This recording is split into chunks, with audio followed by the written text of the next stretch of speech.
देखना है सिर्फ। चलो ध्यान दो, चलो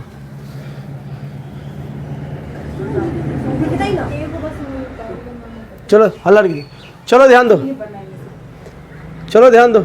सभी विद्यार्थियों से एक बार विशेषकर अनुरोध रहेगा, किसी भी प्रकार के हो हल्ला शोर शराबा नहीं कीजिए। अभी आप लोग को हम क्लास 10th के मैथ में ऑब्जेक्टिव हिंदी को जो परीक्षा दिए हैं, उम्मीद रखते होंगे अच्छा एग्जाम गया होगा, और हिंदी में जो हम बताए थे उस पर अच्छा रिस्पॉन्स भी आप लोग ने दिए हैं हमें।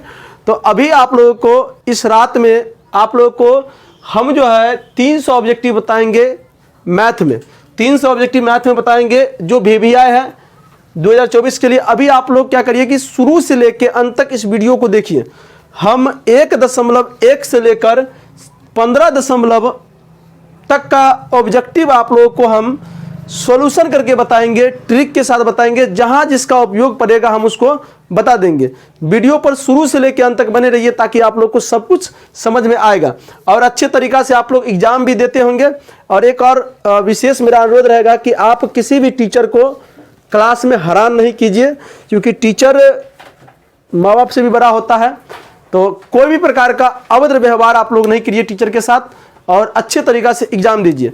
तो अभी आप लोगों को करना क्या है कि हम जो है ना मतलब वास्तविक संख्या से लेकर संख्यांकित तक का पूरा ऑब्जेक्टिव बताएंगे, जो ऑब्जेक्टिव से कल बहुत ज़्यादा क्वेश्चन पूछा जाएगा एग्जाम में रहेगा, समझ में क्या।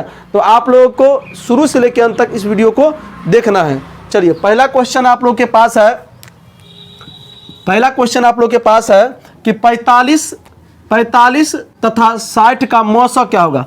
मेरे प्यारे बच्चों, मौसो जो होगा, मौसो का मतलब होता है SCF। क्या होता है? SCF। अब दिमाग लगा तुम कि 45 और 60 का मौसो मतलब SCF क्या होगा। SCF का मतलब इस दोनों में से एक ऐसी संख्या को आपको निकालना है जो इस दोनों को काट दे। तो मेरे प्यारे बच्चों, इसका मौसो होगा 15। अब देख लीजिए, इसका ऑप्शन नंबर डी होगा। चलिए अगला क्वेश्चन है कि यूक्लिड विभाजन एल्गोरिथम दो धनात्मक पूर्णांकों के निम्न में से किसे परिकलित करने का तरीके हैं। किसे परिकलित करने का तरीके हैं। मेरे प्यारे बच्चों, आप लोग अगर हमसे पढ़े होंगे तो हम वहाँ बताए होंगे कि SCF निकालने का एक विधि है, जिस विधि को यूक्लिड विभाजन विधि कहते हैं, हिंदी में से मौसो कहते हैं, महत्तम समापवर्तक। अगला क्वेश्चन है, यदि P एक धनात्मक पूर्णांक है, यदि P एक क्या है? धनात्मक पूर्णांक है, तो धनात्मक सम पूर्णांक का रूप क्या होगा। धनात्मक सम रूप क्या होगा। देखिए धनात्मक सम, देखो पूर्णांक सम, वो भी धनात्मक का जो व्यापक रूप होता है वो होता है 2p। अगर यहाँ पर p दिया हुआ है तो 2p हो जाएगा, अगर यहाँ पर m दिया रहेगा तो यहाँ पर m हो जाएगा, समझ में। अगर यहाँ पर q दिया रहता है यहाँ पर, तो यहाँ पर 2q हो जाता। बात समझ में आ रहा है? ऑप्शन नंबर ए हो जाएगा। अगला क्वेश्चन है, किसी धनात्मक पूर्णांक अगला क्वेश्चन है कि किसी धनात्मक पूर्णांक q के लिए प्रत्येक धनात्मक विषम पूर्णांक का विषम, याद रखिएगा, विषम पूर्णांक का रूप होता है। मेरे प्यारे बच्चों, विषम पूर्णांक, देखो आपको अभी हमने बताया कि 2p जो है सम है। आप एक सम संख्या में एक मतलब विषम संख्या का जरूरत क्या होगा, विषम संख्या ला के देगा। तो आप दिमाग लगा सकते हैं, ये भी सम होगा। देखो आप सम में सम को जोड़ते हो तो सम ही निकलेगा, समझे ना। आप देखो ये क्या है, ये एक सम है, सम में विषम जोड़ेंगे क्या होगा, विषम निकलेगा। तो ऑप्शन नंबर सी होगा। अब ध्यान दीजिए एक चीज और, आप लोग ध्यान दीजिए कि अगर आप किसी भी चर में कोई सम संख्या से गुना होता है तो वो पूरा संख्या सम होता है, पूरा संख्या सम होता है। दोस्तों देखिए तो पूरा संख्या क्या होता है, सम। ध्यान दीजिए, यहाँ पर ध्यान दीजिए, थोड़ा चीज समझने वाला है, ध्यान दो। इसमें थोड़ा पानी लगा दीजिए आप। देखिए अगर 2m बोले तो किसका रूप होगा, ये सम संख्या का रूप होगा। बात समझे ना। अगर 2m अब +1 कर दिए तो कितना हो जाएगा, ये विषम संख्या का रूप होगा। क्या हो जाएगा, विषम संख्या का रूप होगा, समझेगा ना।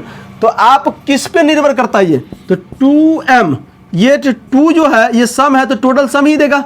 अगर सम में कोई अगर आप विषम जोड़ते हैं तो क्या हो जाएगा, ये सम है, ये विषम है तो क्या हो जाएगा, विषम ही होगा।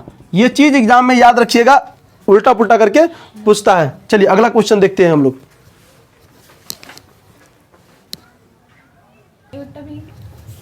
चलिए अगला क्वेश्चन देखिए, अगला क्वेश्चन देखिए, अगला क्वेश्चन देखिए। आप लोग जोश उल्लास के साथ बैठिए, आप लोग का एग्जाम अच्छा जाएगा। अगला क्वेश्चन देखिए, कह रहा है कि यदि m एक धनात्मक पूर्णांक है तो धनात्मक विषम पूर्णांक का रूप क्या होगा। मेरे प्यारे बच्चों, हम बार बार आप लोगों को एक चीज समझाते आ रहे हैं कि जब कोई सम में विषम संख्या जोड़ते हो तो देखो ये एक सम है और सम में सम जोड़ोगे तो ये हो जाएगा सम, तो ये इसका ऑप्शन ये नहीं होगा। देखो ये भी सम है और ये भी सम, सम में सम जोड़ोगे तो ये भी सम हो जाएगा, इसका ऑप्शन ये नहीं होगा। देखो ये सम है और ये विषम है तो इसका ऑप्शन क्या हो जाएगा, ये पूरा क्या हो जाएगा, विषम हो जाएगा, इसके लिए ऑप्शन बी सी हो जाएगा। चलिए अगला क्वेश्चन देखिए, अगला क्वेश्चन देखिए। देखो 6 नंबर क्वेश्चन, ऐसा क्वेश्चन एग्जाम में पूछता है। ऐसा क्वेश्चन जब कभी भी आपको मिले तो आप पर में टिक मार दीजिएगा आंख मूंद के, कोई दिक्कत नहीं, सॉल्यूशन करना ही नहीं है। देखो कह रहा है 144 के अभाज्य गुणनखंडन में 2 का घातांक कितना है। ऐसा क्वेश्चन करने के लिए आप अगर इसको तोड़िएगा इस प्रकार से तोड़ लीजिएगा। देखिए ऐसा वाला बचपन में किए होंगे ना, थोड़ा भी दिमाग होगा तो इसको तोड़िएगा, 2 का पावर कितना आता है तो 4 आएगा। चलिए अगला क्वेश्चन देखिए, अगला क्वेश्चन, यदि a और b अभाज्य संख्या हो, a और b अभाज्य संख्या है तो a और b का मौसो कितना होगा। मेरे प्यारे बच्चों, मौसो बोले तो HCF, मौसो बोले तो HCF। ऐसा क्वेश्चन जब कभी भी ऐसा पूछे तो इसका ऑप्शन क्या हो जाएगा, मौसो पूछे। अच्छा इसमें मिसप्रिंट हो गया थोड़ा, मौसो नहीं होगा लॉसो होगा, यहाँ पे मौसो होगा तो एक आंसर हो जाएगा इसका, यहाँ पर लॉसो होगा। चलो लॉसो, एलसीएम पूछे, देखो एलसीएम पूछे, एलसीएम पूछे तो a गुने b में लगा देना, क्या हो जाएगा a गुने b, ऑप्शन नंबर सी हो जाएगा। देखो और ये तो बचपन से ही पढ़ते आ रहे हो, अगर इसको गलती करके आओगे तो भगवान भी तुम लोग को माफ नहीं करेगा, इसको अगर गलती करके आओगे तो भगवान भी माफ नहीं करेगा। क्वेश्चन क्या है, 2 परमेय संख्याओं के बीच कितने परमेय संख्या। मेरे प्यारे बच्चों अनंत होगा, क्या हो जाएगा अनंत। चलो अगला क्वेश्चन देखते हैं। चलिए अगला क्वेश्चन देखिए, 10 नंबर क्वेश्चन देखिए, निम्नलिखित संख्या में कौन अभाज्य संख्या। मेरे प्यारे बच्चों, जो संख्या पहाड़ा के अंदर नहीं आता हो वो अभाज्य संख्या होता है। जो पहाड़ा के अंदर नहीं आता हूँ, जो पहाड़ा के अंदर नहीं आता, पहाड़ा बन सकता है लेकिन पहाड़ा के अंदर नहीं आ सकता हूँ।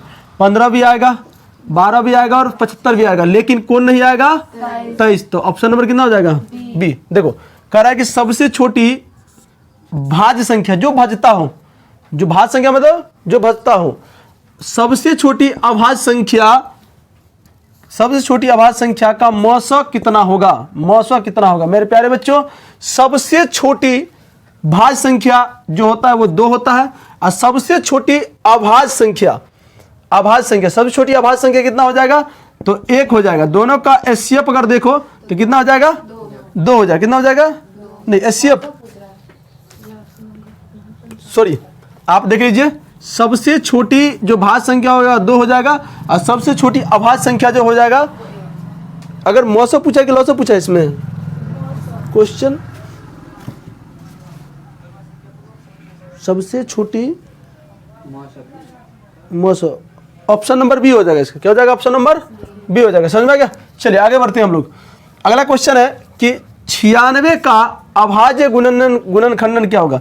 आप अगर इस वाला चीज अगर बचपन में करते होंगे तो कर सकते हैं। इसका अगर आप वैसा करिएगा ना तो देखिएगा 2 के पावर कितना आएगा 5 और गुने 1, ऑप्शन नंबर सी होगा। अगला क्वेश्चन कह रहा है 6, 8, 22, 6, 8, 22 का लौसो और मौसो का अनुपात क्या होगा। मेरे प्यारे बच्चों, 6, 8 और 22 का अगर एलसीएम ज्ञात करोगे तुम तो कितना हो जाएगा 264। अगर इसका HCF ज्ञात करोगे तुम तो 2 हो जाएगा। अब ध्यान दो, तुम ध्यान दो, क्या कह रहा है कि तुमको लौसो और मौसो का अनुपात, लौसो जो आएगा उसको ऊपर रखना है, मौसो हो जाएगा उसको नीचे रखना है, तो क्या हो जाएगा ये 132 नीचे में 1 हो जाएगा, अनुपात 1 हो जाएगा। तो इसका ऑप्शन नंबर कितना हो जाएगा ए हो जाएगा। चलिए कह रहा है कि 2 लगातार संख्याओं का मौसो क्या होगा। 2 लगातार संख्याओं का मौसो, यहां पर संख्या 2 लगातार, संख्या का मतलब गिनती का संख्या, क्या हो जाएगा गिनती की संख्या। तो 2 को लगातार संख्या ले लीजिए, जैसे अगर आपको मान है तो 12 और 13 दोनों का HCF अगर पूछे तो कितना हो जाएगा 1 हो जाएगा, कितना हो जाएगा 1। आप दुनिया का कोई दो को लगातार संख्या ले लीजिए, उसका HCF 1 ही होता है, तो ऑप्शन नंबर बी होगा, ऑप्शन नंबर बी होगा। समझ में गया? चलिए अगला प्रश्न देखते हैं हम लोग। चलिए अगला क्वेश्चन देखिए, 15 नंबर क्वेश्चन देखिए, कह रहा है कि 5005 के कितने अभाज्य गुणनखंडन है। 5005 के कितने अभाज्य गुणनखंडन है? ऑप्शन इसका कितना हो जाएगा 4 हो जाए, कितना हो जाएगा 4। कैसे होगा देखिए, आप इसको 5005 को कितना से लगेगा तो कितना हो जाएगा 1 0 0 1। अब कितना से होगा 3 से कितना हो जाएगा 11 से लगेगा और 11 से लगेगा। हाँ कितना आएगा बोलो यहाँ पे 91 आएगा, फिर 13 सथे 7 से भी लगा सकते हो। देखो 1 2 3 4 कितना हो जाएगा 4। अगला क्वेश्चन देखिए 16 नंबर। पता नहीं गला फंसने लगा।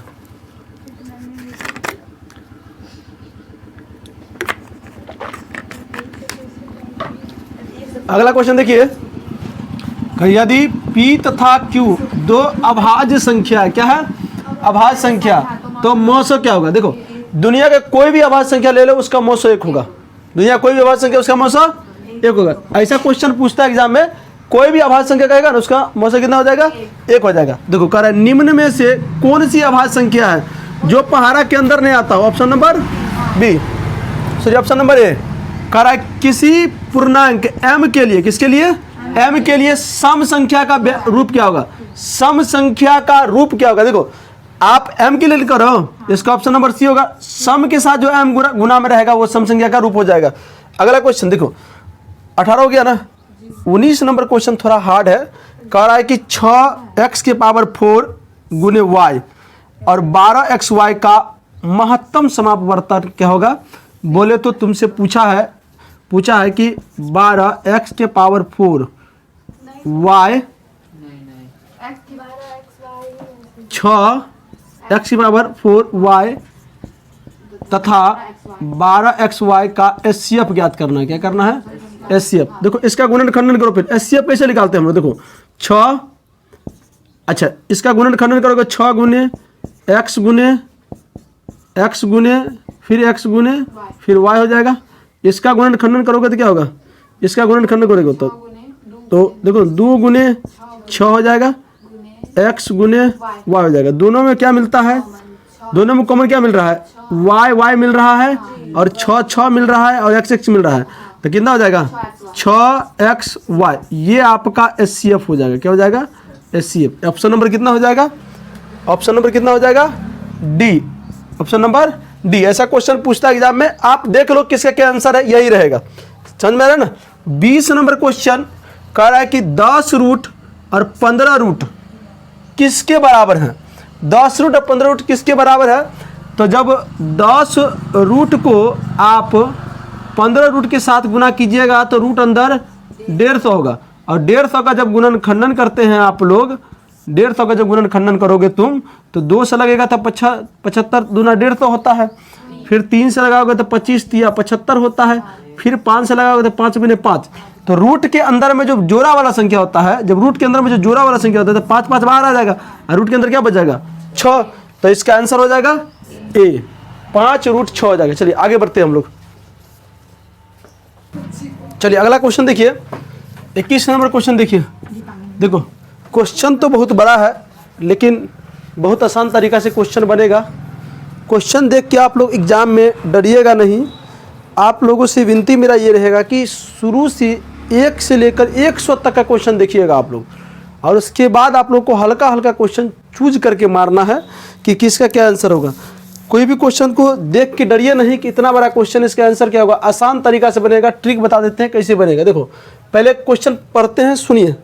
क्वेश्चन है कि वृत्ताकार पथ पर 3 धावक एक ही स्थान से दौड़ना प्रारंभ करते हैं, तो एक चक्कर लगाने में 1 घंटा, 2 घंटा, 5 घंटा का समय लगता है। मतलब पहला को 1 घंटा, दूसरा को 3 घंटा, तीसरा को 5 घंटा लगता है। तीनों को प्रस्थान बिंदु पर पुनः मिलने पर लगा समय कितना होगा। मतलब तीनों को एक समय पर आने पर कितना समय लगेगा। मेरे प्यारे बच्चों इस प्रकार का क्वेश्चन रहेगा तो कुछ नहीं करना है, जो घंटा में दिया रहेगा, जैसे 1 1 घंटा, 3 घंटा और 5 घंटा का एलसीएम निकाल दीजिए। क्या करिएगा? एलसीएम निकाल दीजिएगा। तो मेरे प्यारे बच्चों इसका एलसीएम कितना होगा? कितना होगा? तो 15। ऑप्शन नंबर डी होगा। मतलब कितना आसान क्वेश्चन है। आपको वृत्ताकार पथ वाला क्वेश्चन पूछेगा तो कुछ नहीं करना है, आपको जो संख्या दिया रहेगा, जो संख्या दिया रहेगा उसका एलसीएम ज्ञात करना है। तो आप लोग को 3, 4 और 8 का एलसीएम निकालोगे तो 24 कितना हो जाएगा? 24। तो इसका ऑप्शन कितना हो जाएगा? 24। चलो कह रहा है कि 64 के अभाज्य गुणनखंडन में 2 का घात। मेरे प्यारे बच्चों बहुत ऐसा क्वेश्चन बता दिए हैं, आप इसको ऐसे करिएगा नहीं और 2 से लगाइएगा तो 2 हो जाएगा, फिर 2 से लगाइएगा 16 हो जाएगा, फिर 2 से लगाइएगा तो 8 हो जाएगा, फिर 2 से लगाइएगा तो 4 हो जाएगा, फिर 2 से लगाइएगा तो 2 हो जाएगा। तो 1, 2, 3, 4, 5, 6, 2 के पावर कितना हो जाएगा? 6, 2 के पावर 6। ऑप्शन नंबर कितना हो जाएगा? सी। अगला क्वेश्चन है 24 नंबर क्वेश्चन है कि 18 और 72 का मौसम क्या होगा? देखो आप एक चीज समझिए, लॉसो और मौसो ज्ञात करने में एक चीज ध्यान में रखिए। आप लोग एग्जाम में आप लोगों को हर क्वेश्चन को सोल्यूशन नहीं करना है। अगर आपको एक ही पहाड़ा का 2 संख्या मिल गया, एक ही पहाड़ा का अगर 2 संख्या मिल गया तो छोटी जो संख्या होता है वो एचसीएफ होता है और बड़ी जो संख्या होता है वो एलसीएम होता है। तो इसके हिसाब से एचसीएफ कितना हो जाएगा? 18। कितना हो जाएगा? 18। अगर इसी क्वेश्चन को अगर आप लोगों को कह दिया जाता कि एलसीएम क्या होगा तो 72। क्या जाता? 72। एक ही पहाड़ा का अगर 2 संख्या अगर मिल रहा है, जैसे तुमसे कह दिया जाए कि 16 और 8 का एलसीएम कितना होगा? कितना हो जाएगा? तो कितना हो जाएगा? 16। अगर तुमसे पूछता 16 और 8 का एचसीएफ कितना हो जाएगा तो कितना हो जाएगा? 8। तो इस तरह क्वेश्चन इसी प्रकार से बनाइएगा। चलिए अगला क्वेश्चन देखते हैं हम। अगला क्वेश्चन है निम्नलिखित में कौन परमेय संख्या है? देखो ऐसा क्वेश्चन एग्जाम में पूछेगा ना तो बड़ा सोच समझ के मारना, आप लोग बड़ा सोच समझ के मारिएगा। आप लोग समझे ना, आप लोग बड़ा सोच समझ के मारिएगा। ध्यान दीजिए, कह रहा है कि निम्नलिखित में कौन परमेय संख्या? देखो पाई एक अपरमेय संख्या होता है, √7 भी एक अपरमेय संख्या होता है और ये देखने से लगता है अपरमेय है। देखिए इसका जो सोल्यूशन आप करिएगा ना सी वाला को, तो इसका मान 4 होगा, इसका मान 5 होगा। तो 4/5 क्या हो जाएगा? परमेय संख्या। अगला क्वेश्चन देखो, इसका जो है ना किसी भी संख्या के पावर अगर 0 हो जाता है तो उसका मान 1 हो जाता है। तो इसका भी मान 1 होगा। दोनों में गुना करोगे, 1 को गुना करोगे कितना हो जाएगा? 1। किसी भी संख्या का पावर अगर 0 हो जाए तो उसका मान कितना हो जाता है? 1। तो 1 गुने कितना हो जाएगा? 1। √3 1 है, अपरमेय संख्या हो जाएगा। अपरमेय संख्या समझाने वाली बात नहीं है। निम्न में से कौन सा अपरमेय नहीं है? ध्यान देना, नहीं अपरमेय नहीं है, अपरमेय नहीं है। देखो इसका मान देखो, इसका मान देखो, इसका मान 8, इसका मान कितना निकलेगा? 9। ये परमेय हो गया। देखो अब देखो यहाँ पर अपरमेय, देखो कह रहा है कि अपरमेय नहीं है। अपरमेय नहीं मतलब परमेय है, अपरमेय नहीं मतलब परमेय। और कभी कभी क्या हो जाता है, आप लोग ऑप्शन देख के मारिएगा। 3 गो ऑप्शन एक जैसा है, एक ऑप्शन अलग है तो अलग वाला में टिक लगाइएगा। देखो ये भी अपरमेय है, ये भी अपरमेय है, ये भी अपरमेय। तो अपरमेय नहीं है मतलब परमेय है। ऑप्शन नंबर 1 हो जाएगा, ए हो जाएगा। समझे ना? चलिए अब देखिए 29 नंबर क्वेश्चन ट्रिक के हिसाब से बनाइएगा। देखिए ऐसा क्वेश्चन जब कभी भी एग्जाम में पूछ दे तो इसका ऑप्शन कैसे निकालना है वो ध्यान दीजिए। देखिए आपको इसका आंसर के बारे में सोचना है तो पहले आंसर के बारे में सोचिए। देखिए आंसर के बारे में सोचना है, यहाँ ध्यान दीजिए। आंसर के बारे में ध्यान दो। दशमलव के बाद क्या वो संख्या है? 2 गो। तो नीचे में 2 गो 9 डालिए। क्या डालना है? 2 गो 9 डालना है। समझे ना? उसके बाद अब क्या सोचना है? पॉइंट हटा के सोचना है। तो पॉइंट जब हटाओगे तो संख्या क्या हो जाएगा? 23 43 हो जाएगा। और 23 43 में से आपको पॉइंट से पहला वाला संख्या घटा देना है। तो पॉइंट से पहला वाला संख्या कितना हो जाएगा? 23। आप घटाइए, ये हो जाएगा 0, ये हो जाएगा 2 और ये हो जाएगा 23। इसका ऑप्शन जो होगा 2320 हो जाएगा। इसका ऑप्शन कितना हो जाएगा? 2320। 2320 किधर है? ए। आप एक और क्वेश्चन बताइए। देखिए अगर तुमसे पूछ दिया जाए कि 0.9 को p/q के रूप में व्यक्त कीजिए तो क्या हो जाएगा? आपके इसका आंसर के बारे में सोचोगे तो दशमलव के बाद क्या संख्या है? 1। एगो 9 आएगा नहीं। उसके बाद आपको क्या डायरेक्ट सोचना है कि 9 में से 0 घटाना है। दशमलव के बाद 0 है ना, तो 0 घटाओगे तो 9 ही आएगा। तो 9/9 कितना आ जाएगा? 1। 1 में टिक लगाना है। ये रियर केस वाला क्वेश्चन है। बस समझे ना? ऐसा क्वेश्चन आएगा तो लगा दोगे? चलिए √5 क्या हो जाएगा? अपर में। देखने वाला बात नहीं, अच्छा बेहतर तरीका से जाइएगा, मार के आइएगा, समझ में क्या? चलिए अगला क्वेश्चन हम लोग देखते हैं। चलिए अगला क्वेश्चन देखिए 31 नंबर। इस पे कह रहा है कि किसके बराबर है। हम अभी बताए थे आप लोगों को कि 0.1 और 3 पर रेखरीय है। तो इसका आंसर के बारे में अगर सोचोगे, तीनों पर है, दोनों पर है, दोनों पर है। अगर दोनों पर है तो लगा लीजिए। तो इसका हाँ, अगर इसके आंसर के बारे में आप सोचते हैं तो पहले तो 99 डालिए नीचे। अब एक बार 13 देख लो, 13 में से क्या घटाना है? 0, तो 13 ही आ जाएगा। ऑप्शन नंबर कितना आ जाएगा? सी। Option number C. देख लिए कैसे बनना है। Option number C. अगला क्वेश्चन देखिए। देखो ये सब क्वेश्चन एग्जाम में रहता है। निम्नलिखित में से किसका दशमलव प्रसार शांत है? देखो किसी भी संख्या को शांत और शांत अगर चूज करना है तो उसके नीचे वाला संख्या में आप 2 के पावर लाइए, गुने 5 की पावर लाइए, कुछ न कुछ, या केवल 2 के पावर होना चाहिए या केवल 5 की पावर होना चाहिए। चलिए खोजते हैं इस तरह का संख्या कौन है। देखो 9 9 81 ये तो होगा ही नहीं, क्योंकि 9 9 81 3 आ जाएगा। 41 तो होगा ही नहीं, 45 भी नहीं होगा। Option number D. 3 को नहीं हुआ तो ऑप्शन नंबर डी हो जाएगा। चलिए अगला क्वेश्चन देखिए। कह रहा है निम्नलिखित में किसका दशमलव प्रसार अशांत है? क्या जब अशांत, मतलब इसमें याद रखो 3 को शांत रहेगा, एगो अशांत रहेगा। ध्यान दो, ये कटेगा कितना से? 5 तिया 3 से कटेगा ना। 5 तिया 3 5 15 और 40 80 हो जाएगा। तो ये क्या हो जाएगा? ये शांत हो जाएगा। इसका गुणन खंडन करोगे शांत के बराबर आ जाएगा। अब ध्यान दो, ये भी शांत हो जाएगा। जब ये शांत होगा तो ये भी शांत होगा, समझ में गया? उसके बाद देख लो, ये तो ऑलरेडी क्या ये 7 दूना कितना हो जाएगा? 200 बट्टा में 200 आ गया, शांत हो जाएगा। इसके लिए ऑप्शन नंबर कितना हो जाएगा? C. Option number C. Check कर लोगे तुम लोग, समझ में गया? अब देखिए इस क्वेश्चन को बताना है कि इसके बराबर कौन है, इसके बराबर कौन है। ध्यान दो, पहले इसको बनाना कैसे है। 0.105 सॉरी 105 नहीं बोला जाएगा, 0.105 को जब पॉइंट उड़ाओगे तो नीचे में कितना आएगा? 3 जीरो आएगा। चलो अब ये टोटल क्या बन गया? ये 105 बट्टे 1000 आप काटो 5 से, 5 दूना 10 और 5 एकम 5। अच्छा 5 दूना 10, 200। अब ध्यान दो 21 ऊपर में है तो 21 दूगो में है, इसका मतलब 200 का गुणन खंडन कर दीजिए। तो 2 100 फिर 2 50 फिर 2 25 फिर 5 और 5, ये हो जाएगा 2 के पावर 3 गुने 5 की पावर 2। तो आप देखिए किस पे है?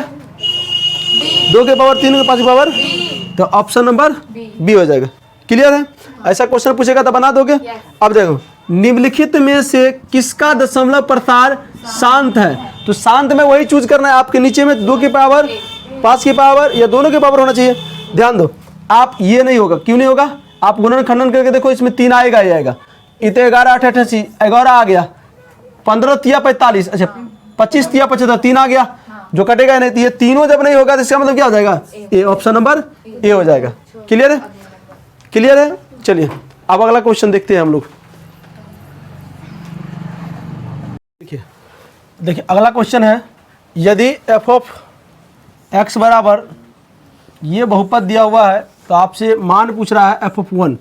कुछ नहीं करना है आप लोग को एग्जाम में, करना क्या कि यहाँ पर सवाल बनाइए, जहाँ जहाँ एक्स नज़र आता है वहाँ 1 कर दीजिए। तो ये एक्स के पावर 3 हो जाएगा, -5 गुने 1 हो जाएगा, 1 का सॉरी स्क्वायर हो जाएगा, उसके बाद +2 गुने 1 हो जाएगा और +2 हो जाएगा। इसका मान 1 ही रहेगा, इसका मान -5 हो जाएगा, 2 और +2 कि हो जाएगा 2 + 2 हो जाएगा। तो इधर ये और ये जोड़िएगा तो 5 हो जाएगा और -5 टोटल हो जाएगा 0। तो ऑप्शन नंबर देख लीजिए, इसका ऑप्शन नंबर ए हो जाएगा। चलिए अगला क्वेश्चन, बेटा लेवल कहाँ? अगला क्वेश्चन देख लीजिए। देखिए अगला क्वेश्चन है 37 नंबर। बहुपद y² - 6x sorry 6y minus 8 का घात क्या होगा। देखो जिस बहुपद का अधिकतम जो पावर होता है इसी को घात कहा जाता है। सबसे अधिक जो पावर होगा वो जिस बहुपद का वही उसका घात हो जाता है। तो ऑप्शन नंबर ए हो जाएगा इसका। चलिए आगे बढ़ते हैं। बहुपद इसका शून्यक पूछ रहा है आपसे। देखो इस तरह का जो क्वेश्चन जब कभी भी एग्जाम में पूछेगा तो आपको कुछ नहीं करना है, बराबर 0 कर देना है। और आप लोगों को जैसे एक्स स्क्वायर माइनस 11 बराबर 0 कर देना है। एक्स बराबर यहाँ पर क्या हो जाएगा, उधर स्क्वायर इधर होगा रूट, तो रूट हो जाएगा। अब जानते हैं किसी भी संख्या पर रूट चढ़ता है तो प्लस माइनस हो जाता है। तो एक्स बराबर हो जाता है एक बार में प्लस में और एक बार माइनस में हो जाएगा। तो इसका ऑप्शन नंबर कितना हो जाएगा, ऑप्शन नंबर डी हो जाएगा। ऑप्शन नंबर डी हो जाएगा। चलिए अगला क्वेश्चन देखिए। द्विघात बहुपद के शून्यकों की संख्या कितना होता है। मेरे प्यारे बच्चों 2 होता है, अल्फा बीटा। कह रहा है देखो इसमें कह रहा है कि कौन रेखीय बहुपद व्यंजक है। कौन रेखीय बहुपद व्यंजक है, जिसका पावर 1 होता है वो रैखिक बहुपद व्यंजक होता है। तो इसका पावर 2 है, इसका पावर 3 है और इसका पावर 3 है। तो ये तीनों तो होगा ही नहीं, इसलिए ऑप्शन नंबर ए हो जाएगा। चलिए अगला प्रश्न को देखते हैं हम लोग। चलो ध्यान दो। देखिए अभी आप लोग तैयारी अच्छे तरीक़ा से करते होंगे, उम्मीद है कि अच्छा करके भी आइएगा आप लोग। चलिए अगला जो क्वेश्चन है 39 नंबर, बहुत ही अच्छा नंबर क्वेश्चन है। द्विघात बहुपद x square plus 3x plus 2 के शून्यक क्या होगा। शून्यक क्या होगा, बंद करिए तो। चलो ध्यान दो, आप लोग बोलिएगा नहीं कुछ। चलो ध्यान दीजिए, ध्यान दीजिए। चलिए 39 नंबर क्वेश्चन है। द्विघात बहुपद एक्स स्क्वायर 3x प्लस 2 के शून्य ज्ञात करना है। ऐसा क्वेश्चन जब कभी पूछे एग्जाम में, आपको करना क्या है, हल करना। क्या करना है, हल। एक्स स्क्वायर प्लस, हल्ला नहीं कीजिए आप लोग, x square plus 3x plus 2 को गुणन खंडन करना है। करना कैसे है कि x का जो a का जो मान है उसको c के मान से गुना कीजिए। तो यहाँ पर नहीं कुछ है तो 1 है, 1 को 2 से गुना करोगे तो 2 होगा। चलिए अब 3 को ऐसा 2 संख्या में तोड़ना है जो गुना करने पर 2 पुर जाए और जोड़ने घटाने पर 3 पुर जाए। तो देखिए क्या होगा, इधर ध्यान दीजिए। X square plus 2x plus x plus 2, दोनों में कॉमन क्या आएगा, तो x, यहाँ x बचेगा, यहाँ 2 बचेगा। दोनों में कॉमन आएगा 1, यहाँ x बचेगा और यहाँ 2 बचेगा। देखिए अब इसका शून्य की बात करें तो x प्लस 1 बराबर 0। तो x का मान -1, x का मान -1 और फिर x प्लस 2 बराबर 0, x का मान -2। तो -1 -2 किस में है, -1 -2, ऑप्शन नंबर ए हो जाएगा। चलिए आगे बढ़ते हैं। 40 नंबर क्वेश्चन। बहुपद y के power 3 -2y square minus root अंदर 3y प्लस 1/2 का घात क्या होगा। मेरे प्यारे बच्चों, किसी भी बहुपद का जो घात होता है, उस बहुपद का जो सबसे अधिकतम पावर होता है वो उसी का वो घात होता है। तो सबसे अधिकतम पावर 3 है घात, तो इसका जो घात होगा इस बहुपद का वो 3 हो जाएगा। चलिए आगे बढ़ते हैं। 41 नंबर क्वेश्चन।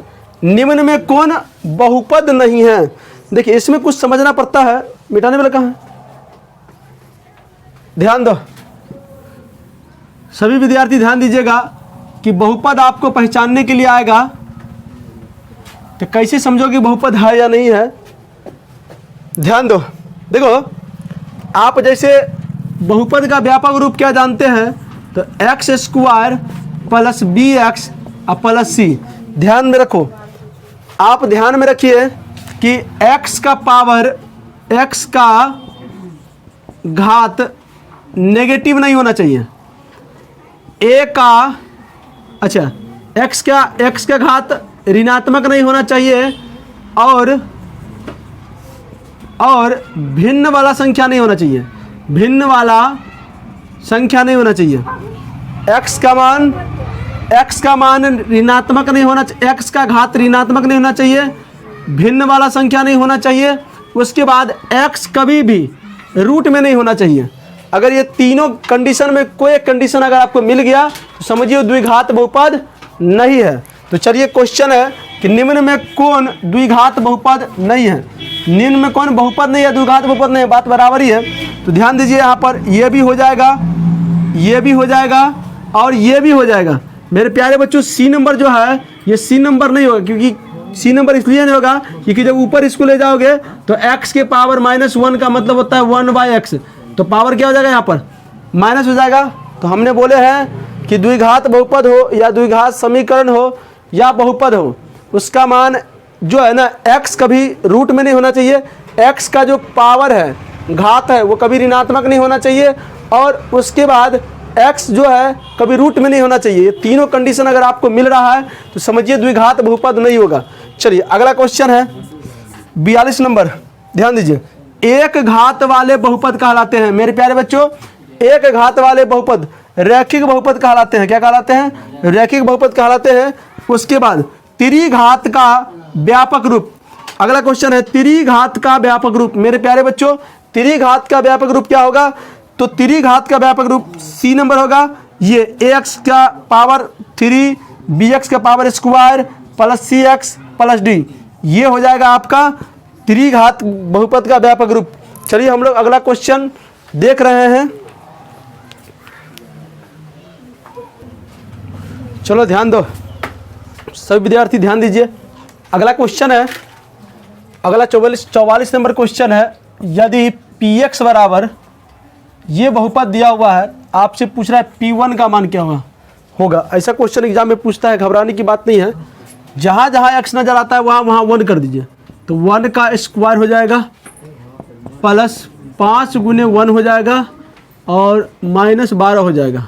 तो 1 + 5 -12, अच्छा 12 प्लस माइनस में है और ये, तो ये दोनों हो जाएगा 6 - 12 अर्थात माइनस इसका 6 आंसर हो जाएगा। -6 कितना हो जाएगा? सी। क्लियर है? चलिए अब कह रहा है 45 नंबर, सुनिए। किसी बहुपद की घात होती है, किसी बहुपद की घात होती है। मेरे प्यारे बच्चों कोई भी जो बहुपद होता है उस बहुपद का जो घात होता है क्या क्या पहले समझो हो नहीं सकता है। किसी बहुपद का घात जो है क्या क्या नहीं हो सकता है? भिन्न संख्या नहीं होगा और ऋणात्मक संख्या नहीं होगा। ध्यान दे रहे आप लोग, भिन्न संख्या नहीं होगा, ऋणात्मक संख्या नहीं होगा। किसी भी बहुपद का जो घात होता है ये भिन्न संख्या और ऋणात्मक संख्या नहीं हो सकता है। बाकी बात प्राकृत संख्या पूर्ण संख्या हो सकता है। हल्ला नहीं कीजिए आप लोग, ध्यान दो। तो ये हो जाएगा भिन्न संख्या नहीं होगा और ऋणात्मक संख्या नहीं होगा, तो क्या होगा आंसर? सी नंबर, पूर्ण संख्या होगा। इसका आंसर पूर्ण संख्या होगा। चलिए अब ध्यान दीजिए,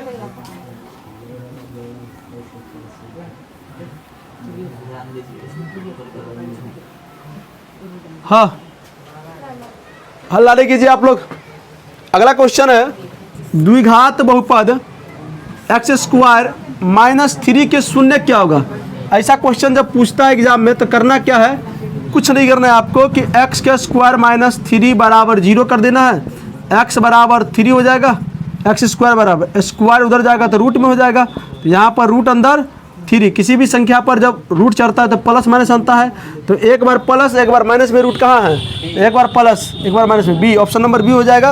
अगला क्वेश्चन पूछता है 47 नंबर क्वेश्चन है, बहुपद ax² bx + c = नॉट 0 का आलेख कैसा होगा। मेरे प्यारे बच्चों ये द्विघात बहुपद है। ये क्या है? द्विघात बहुपद है। तो द्विघात बहुपद का जो आरेख होता है, ग्राफ होता है, वो परवलय होता है। क्या होता है? परवलय होता है। अगला क्वेश्चन 48 नंबर क्वेश्चन, बहुत ही अच्छा क्वेश्चन है, हम बना रहे हैं, देखिएगा बार बार एग्जाम में पूछा जाता है क्वेश्चन। चलिए ध्यान दो, पेपर दो तो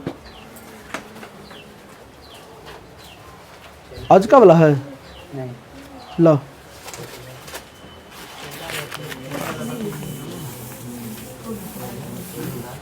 ध्यान दीजिए क्वेश्चन पर, ध्यान दीजिए आप लोग। कह रहा है किसी द्विघात बहुपद के शून्यक यदि 2 है और 6 है तो द्विघात बहुपद क्या होगा। मेरे प्यारे बच्चों केवल अगर शून्यक दिया रहे, अगर आपसे पूछे द्विघात बहुपद क्या है तो कुछ नहीं करना है आपको, एक्स स्क्वायर पहले लगा देना है। अब ध्यान दीजिए, अब पहले बार में क्या करिए कि अगर आपको b का मान निकालना है ना, तो क्या करना है आपको, पहले माइनस b बराबर माइनस लगा दीजिए पहले, और इस दोनों को जोड़ दीजिए। क्या क्या शून्य का दिया गया है, तो देखिए शून्य का आपको क्या क्या दिया गया है, 2 दिया गया है और 6 दिया गया है। तो एक्स स्क्वायर लगाइए, एक बार इस दोनों को जोड़िए तो कितना हो जाएगा, कितना हो जाएगा, 8 हो जाएगा। तो 8 प्लस में 8 होता है, तो b का मान माइनस में 8 लिखिए, तो ये हो जाएगा 8 एक्स, और इस दोनों को एक बार गुना कर दीजिए तो कितना होगा, 8 दूना 16 प्लस में 16, देख लीजिए इस, हाँ 6 दूना 12 हो जाएगा। ध्यान दो, अगर द्विघात बहुपद का शून्य का अगर केवल शून्य दिया हुआ है तो उस स्थिति में क्या करना है, एक्स स्क्वायर लिखना है, पहले एक बार इस दोनों को जोड़ना है, तो जोड़ने के बाद 8 हो जाएगा, प्लस में 8 है तो माइनस में 8 लीजिएगा, एक्स लगा दीजिएगा, और एक बार इसको गुना कर दीजिएगा, जो संख्या आएगा वो संख्या बैठा दीजिएगा। देखिए इसके जैसा कौन मिल रहा है, डी, ऑप्शन नंबर डी हो जाएगा, ऑप्शन नंबर डी होगा। आप लोग का तैयारी बहुत अच्छा चलता होगा। देख लीजिए अगला प्रश्न को हम लोग देखते हैं। चलो ध्यान दो सभी विद्यार्थी, सभी विद्यार्थी इसका ध्यान दीजिए। अगला जो क्वेश्चन है बहुत अच्छा क्वेश्चन है, आप लोग शुरू से लेकर अंत तक देखिए ताकि सब कुछ आप लोग को समझ में आएगा। अगर ऊपरा झापड़ी देख के जाइएगा तो गड़बड़ा जाएगा। तो हम आपको विश्वास दिलाते हैं कि एक भी ऑब्जेक्टिव नहीं छूटेगा अगर ये वीडियो देख के जा रहे हैं परीक्षा देने के लिए। तो ईमानदारी से देखिए, बनाने का तरीका भी बता रहे हैं आप लोग को, ट्रिक भी बता रहे हैं, जैसे जहां हमको लग रहा है आप लोग को बता रहे हैं। चलिए अगला जो क्वेश्चन है 49 नंबर, बहुपद x बहुपद ये दिया हुआ है कि शून्यकों का योग ज्ञात करें। शून्यकों का योग, शून्यकों का योग मतलब अल्फा प्लस बीटा बराबर, तो अल्फा प्लस बीटा बराबर क्या होता है, माइनस बी बट्टा ए। तो माइनस बी बट्टा, तो यहाँ भी अच्छा ये होता है बी का मान, और माइनस बी ये होता है ए का मान, और ये होता है सी का मान। तो माइनस बी बट्टा ए है। तो यहाँ पर एक चीज़ ध्यान दीजिए कि माइनस 11 है और पहले से भी माइनस है, तो माइनस गुने माइनस, माइनस 11 बट्टा 6, तो ये इसका आंसर होगा प्लस 11 बट्टा 6, प्लस 11 बट्टा 6, ऑप्शन नंबर सी हो जाएगा। अगला क्वेश्चन देखिए आप लोग, किसी द्विघात बहुपद के शून्यक यदि 5 और -3 है तो द्विघात बहुपद ज्ञात करें। इस टाइप के क्वेश्चन एक बार और हम आप लोग को बता चुके हैं, और अभी भी आप लोग को बता रहे हैं कि जब कभी भी इस टाइप का क्वेश्चन पूछे केवल शून्य दिया रहे, शून्यकों का योग नहीं, केवल अगर शून्य दिया रहे तब पूछे आप लोगों को कि द्विघात बहुपद क्या होगा, तो कुछ नहीं करना है आप लोगों को, एक्स स्क्वायर पहले लगा देना है और एक बार इस दोनों को जोड़ देना है। तो दोनों को जोड़िएगा तो कितना आएगा, 5 में -3 को जोड़िएगा तो कितना होगा, 2 होगा। और बी का मान हमेशा नेगेटिव होता है, तो अगर नेगेटिव आएगा तो पॉजिटिव लिखिएगा, पॉजिटिव आएगा तो नेगेटिव लिखना है। तो यहाँ पर -2x हो जाएगा, और एक बार दोनों को गुना कर दीजिए तो कितना होगा, -15। ये इसका आंसर हो जाएगा। तो चलिए इसका आंसर मिलाइए, कौन होगा, ऑप्शन नंबर सी होगा। क्लियर है। अगला प्रश्न देखिए, द्विघात बहुपद y² 3x + 2 के शून्यकों का योग ज्ञात करने के लिए कह रहा है। कुछ नहीं करना है आप लोग को, अल्फा प्लस बीटा ज्ञात करना है। शून्यकों का योग का मतलब अल्फा प्लस बीटा ज्ञात करना है। तो अल्फा प्लस बीटा बराबर क्या होता है, -b बट्टा ए। अब ध्यान दो, ये होता है b का मान, यहाँ पर y के साथ कुछ नहीं जुड़ा हुआ है तो 1 जुड़ा हुआ है, तो a का मान 1 हो जाएगा, और ये होता है c का मान। ध्यान में रखिएगा आप लोग एग्जाम में। तो यहाँ पे -b है, b का मान 3 है, तो 3 वो भी पॉजिटिव 3 है तो नेगेटिव 3 होगा यहाँ पर। अब a का मान 1 है, इसलिए इसका जो होगा अल्फा प्लस बीटा का मान -3 होगा। क्या हो जाएगा, -3। -3 कहाँ पे है, ऑप्शन नंबर डी में होगा। चलिए अगला सवाल, अगला सवाल देखिए, बहुत अच्छा क्वेश्चन है। अगला सवाल,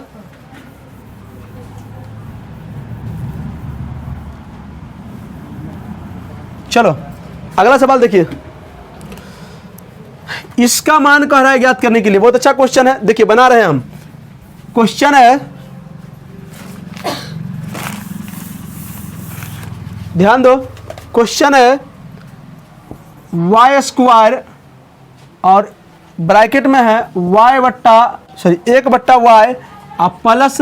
+3 बराबर क्या होगा। देखो इसको जब इससे गुना करोगे तो क्या होगा, 1 बट्टा वाई गुने वाई स्क्वायर हो जाएगा, और प्लस में ये इससे भी गुना में है, ये इससे भी गुना में है, तो 3y हो जाएगा, एगो y से एगो y कटेगा, इसको हो जाएगा y प्लस 3y, तो ये हो जाएगा 4y, क्या हो जाएगा ये 4y। देखिए आंसर है 4y, कहीं पर 4y, नहीं सुनिए गड़बड़ हो गया यहाँ पर, वाई स्क्वायर हो जाएगा, यहाँ पर क्या हो जाएगा, y से गुना करोगे 3 में, y स्क्वायर से गुना करोगे 3y स्क्वायर होगा ना, तो इसका हो जाएगा ये। आप देखो मिलाओ, आंसर क्या हो जाएगा इसका, option number D, option number D हो जाएगा। चलिए ऐसा क्वेश्चन पूछता है एग्जाम में, घबराने की जरूरी नहीं है। द्विघात बहुपद का योग ज्ञात करना है अल्फा प्लस बीटा। आप कितना क्वेश्चन बता चुके हैं, अब हम फिर बता देते हैं। ये ए का मान होता है, ये बी का मान, ये सी का मान होता है। अल्फा प्लस बीटा बराबर क्या होता है, तो अल्फा प्लस बीटा बराबर माइनस बी बट्टा ए होता है। बी का मान देख लीजिए, यहाँ भी माइनस है वहाँ भी माइनस है, प्लस 14 और 14 बट्टा 5, तो प्लस 14 बट्टा 5 ऑप्शन नंबर सी होगा। चलिए आप लोग का तैयारी अच्छा से होता होगा। अगला प्रश्न को हम लोग देखते हैं। चलो ध्यान दो, अगला क्वेश्चन है, ध्यान दीजिए। आप लोग शांतिपूर्वक ढंग से परीक्षा दीजिए, कोई दिक्कत नहीं है, और उम्मीद है कि आप लोग अच्छा से परीक्षा देते होंगे। हिंदी का भी एग्ज़ाम अच्छा गया होगा आप लोगों का, ये भी एग्ज़ाम अच्छा जाएगा। चलिए क्वेश्चन का सिलसिला बढ़ते जा रहा है। देखिए अगला क्वेश्चन है 54 नंबर। देखिए यदि बहुपद के शून्यक, बहुपद दिया हुआ है कि शून्यक अल्फा बीटा हो, तो अल्फा प्लस बीटा मतलब शून्यकों का योग, कितनी बार आप लोगों को बता चुके हैं कि अल्फा प्लस बीटा बराबर माइनस बी बट्टा ए होता है। तो ये आपको दिमाग लगा ले कि ये बी का मान होता है, नहीं कुछ है तो ए का मान 1 हो जाएगा और ये सी का मान है। तो इसका ऑप्शन नंबर कितना हो जाएगा, देखिए वहाँ माइनस है और यहाँ प्लस है, तो माइनस 5 बट्टा 1 अर्थात -5, ऑप्शन नंबर बी होगा। अगला 55 नंबर क्वेश्चन है, बहुत अच्छा क्वेश्चन है। एक द्विघात बहुपद के शून्यकों का योग, याद रखिएगा शून्यकों का योग तथा शून्यकों का गुणनफल क्रमशः 2 और 5 दिया हुआ, 2 और -15 दिया हुआ है, तो बहुपद का राय ज्ञात करने के लिए। अभी इससे पहले जो हम लोग क्वेश्चन पढ़े थे उसमें केवल शून्यक दिया हुआ था, इसमें शून्यकों का योग दिया हुआ है। तो याद रखना है इस क्वेश्चन को भी उसी प्रकार से बनाना है, लेकिन थोड़ा चेंजिंग करना है आप लोगों को, इसमें जोड़ना नहीं है। ये डायरेक्ट, ये जो आप लोगों को शून्यकों का योग मतलब अल्फा प्लस बीटा बराबर जो दिया हुआ है वो 2 है, और अल्फा इंटू बीटा बराबर जो दिया हुआ है वो -15 है। तो अल्फा प्लस बीटा बराबर ये डायरेक्ट बी का मान शो करता है और डायरेक्ट सी का मान शो करता है। तो बी का मान हमेशा नेगेटिव होता है, बी का मान हमेशा नेगेटिव होता है, इसलिए यहाँ पॉजिटिव है तो हो जाएगा नेगेटिव 2x, और ये तो 15 माइनस है तो -15 हो जाएगा। देख लीजिए इसका ऑप्शन क्या होगा, एग्जाम में आएगा तो इसी प्रकार से बनाना है, ऑप्शन नंबर बी हो जाएगा। क्लियर है। चलिए अगला क्वेश्चन है, यदि अल्फा बीटा द्विघात बहुपद f of x² plus 2x plus 3 के मूल हो तो 1/अल्फा प्लस 1/ बीटा का मान ज्ञात करें।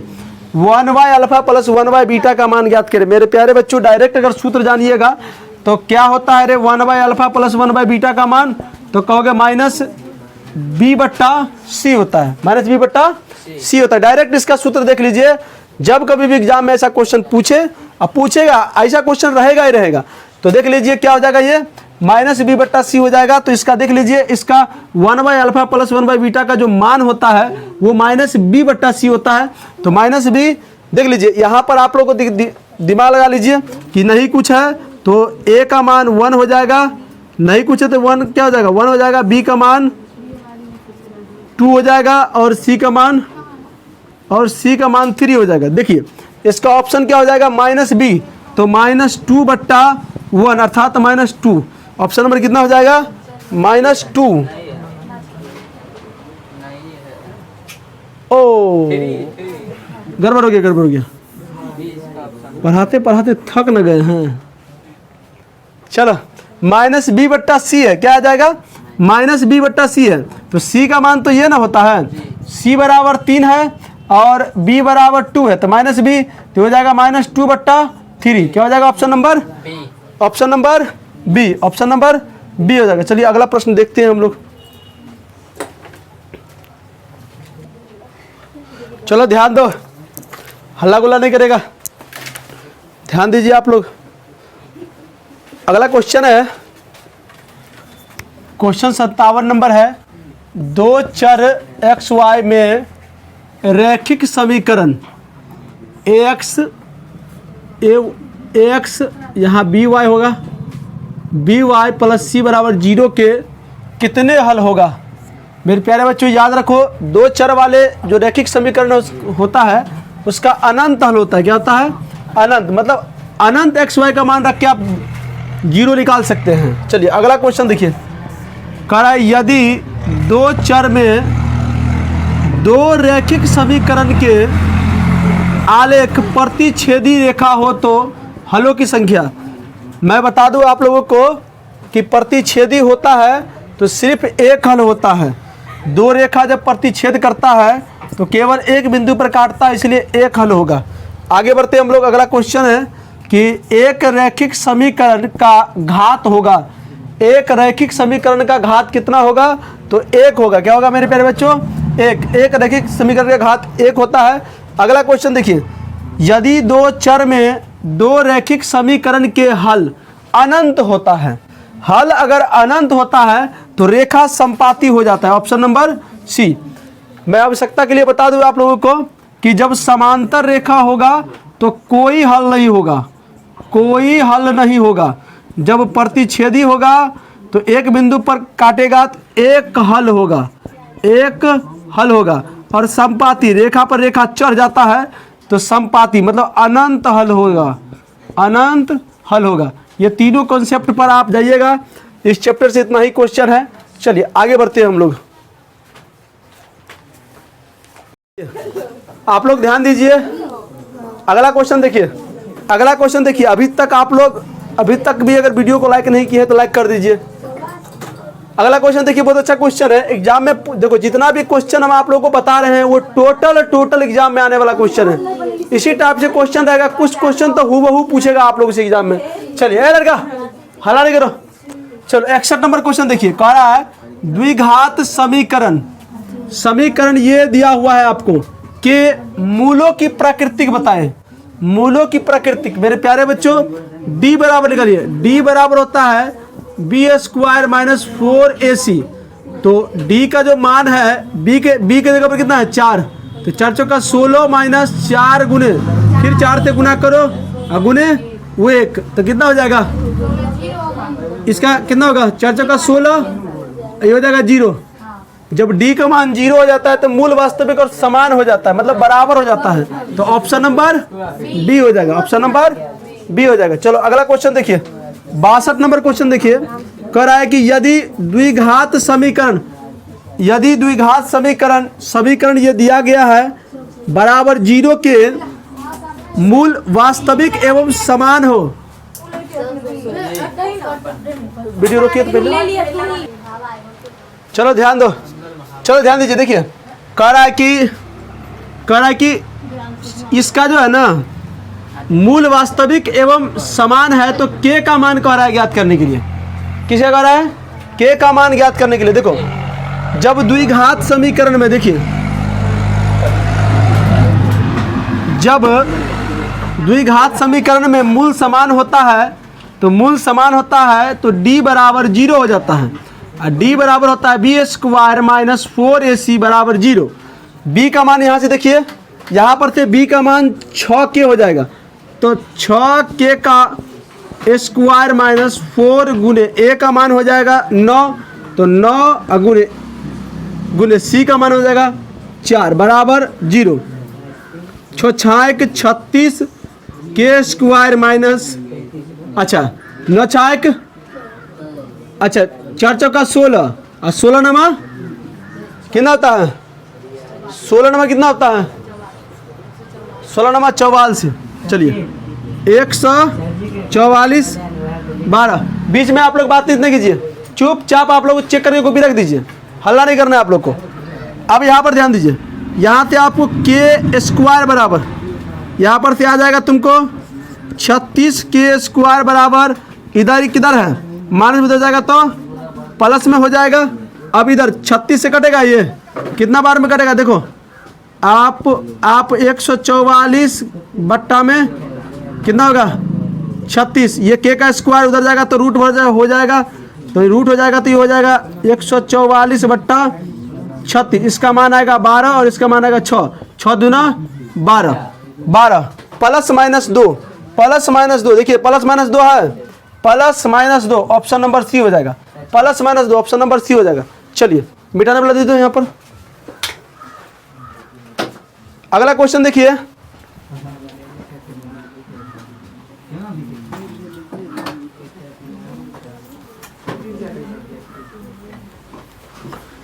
अगला क्वेश्चन देखिए, अगला क्वेश्चन द्विघात समीकरण, ये समीकरण है का विवेक्टर क्या होगा, का विवेक्टर, विवेक्टर बोले तो डी, विवेक्टर बोले तो डी, विवेक्टर बोले तो डी, विवेक्टर बोले तो डी, तो डी बराबर होता है b square minus 4ac, B के जगह पर कितना है समीकरण देख लीजिए, बी के जगह पर -15, तो -15 का होल स्क्वायर माइनस 4 गुने ए के जगह पर कितना है, ए के जगह पर 1 है तो 1 लिख दीजिए, सी के जगह पर कितना है तो सी के जगह पर कितना है बुआरे 50, तो 50 लीजिए। चलिए आप लोग गुना कीजिए तो कितना होगा, 15 15 है 225, अच्छा 15 15 है 225 प्लस हो जाएगा माइनस 25, अच्छा 50 चौके कितना हो जाएगा 200, घटेगा तो कितना बचेगा ये 25, कितना बचेगा 25, ऑप्शन नंबर कितना हो जाएगा 25, कितना हो जाएगा ए, ऑप्शन ए हो जाएगा, ऑप्शन कितना हो जाएगा ए हो जाएगा। चलिए अगला क्वेश्चन देखिए, 64 नंबर क्वेश्चन देखिए, यदि द्विघात समीकरण, यदि द्विघात समीकरण एक्स स्क्वायर, ये द्विघात समीकरण का मूल बराबर है, तो मूल अगर जब बराबर होता है तो पी का मान तुमसे पूछता है कि पी का मान क्या होगा, अभी निकाल के देते हैं। देखिए जब द्विघात समीकरण में मूल समान होता है, जब द्विघात समीकरण में मूल समान होता है, जब द्विघात समीकरण में मूल समान होता है तो d बराबर 0 हो जाता है, तो d बराबर क्या हो जाएगा 0, तो d का मान होता है वी स्क्वायर माइनस 4ac बराबर 0। यहाँ पर देखिए b के जगह पर कितना होगा p, तो p का स्क्वायर माइनस 4 गुने a के जगह पर कितना आ जाएगा, नहीं कुछ है तो 1 आ जाएगा, गुने c के जगह पर कितना आ जाएगा 4, कितना आ जाएगा 4 बराबर 0, तो p स्क्वायर 4 चौका 16 बराबर 0, तो पी स्क्वायर बराबर कितना हो जाएगा 16, ये उधर जाएगा तो कितना हो जाएगा रूट अंदर 16, तो p का मान होगा प्लस माइनस 4, क्या हो जाएगा प्लस माइनस 4, प्लस माइनस 4 क्या हो जाएगा option number B, option number B हो जाएगा, ऑप्शन नंबर बी हो जाएगा। चलिए अगला क्वेश्चन देखते हैं हम लोग, चलो ध्यान दो, अगला क्वेश्चन है, ध्यान दीजिए सब विद्यार्थी ध्यान दो, अगला क्वेश्चन है 65, देखिए कह रहा है कि यदि द्विघात समीकरण बी एक्स स्क्वायर ए एक्स प्लस सी के मूल समान है, तो मूल अगर समान है तो पूछ रहा है कि डी बराबर क्या होगा, क्योंकि ये जो सूत्र दिखाया गया है आपको डी बराबर ही दिखाया गया है। मेरे प्यारे बच्चों आप देखिए, ध्यान दीजिए आप लोग इस क्वेश्चन पे, आपको कुछ नहीं करना है, डी का फॉर्मूला क्या होता है, डी का फॉर्मूला होता है बी स्क्वायर माइनस 4ac, तो ध्यान दो 4ac, अब मूल समान है तो बराबर 0 हो जाएगा, बराबर क्या हो जाएगा 0 हो जाएगा, तो 0 पे बाद में चर्चा करेंगे, अभी समझिए b के जगह पर यहाँ पर क्या है, ध्यान दो इस समीकरण b के जगह पर a है तो a का स्क्वायर हो जाएगा माइनस 4, अब देखो a के जगह पर क्या है तो b है तो ये b हो जाएगा, और c के जगह पर c है, इसका आंसर होगा ए स्क्वायर माइनस 4bc बराबर 0। देखिए क्या है इसका आंसर कहाँ पर है इसका आंसर, देखो तो ए स्क्वायर माइनस 4ac बराबर ऑप्शन नंबर ए हो जाएगा, ऑप्शन नंबर ए हो जाएगा। चलो फिर पानी लो,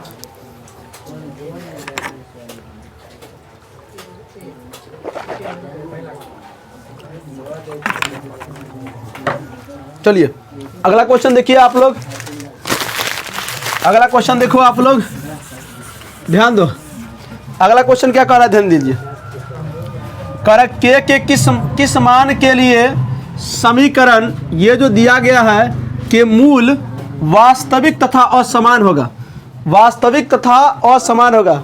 मेरे प्यारे बच्चों जब मूल वास्तविक और असमान होता है तो डी का जो मान होता है वो 0 से बड़ा हो जाता है। डी का मान क्या हो जाता है? 0 से बड़ा हो जाता है। ध्यान दीजिए, तो यहाँ पर डी बराबर क्या होता है? B square minus 4ac। 0 से क्या हो जाएगा? हमेशा बड़ा होगा। अब देखो बी के जगह पर क्या है, यहाँ पर ध्यान दो, बी के जगह पर कितना है? तो बी के जगह पर 4 है तो 4 का स्क्वायर हो जाएगा माइनस, अब 4 है तो 4 गुने ए के जगह पर क्या है? तो के है तो के हो जाएगा, गुने सी के जगह पर क्या है? तो सी के जगह पर 1 है और 0 से क्या हो जाएगा? बड़ा हो जाएगा। ध्यान दो, तो इसका सॉल्यूशन क्या हो जाएगा? 4 चौका 16 माइनस 4 के बराबर नहीं, 0 से बड़ा होगा।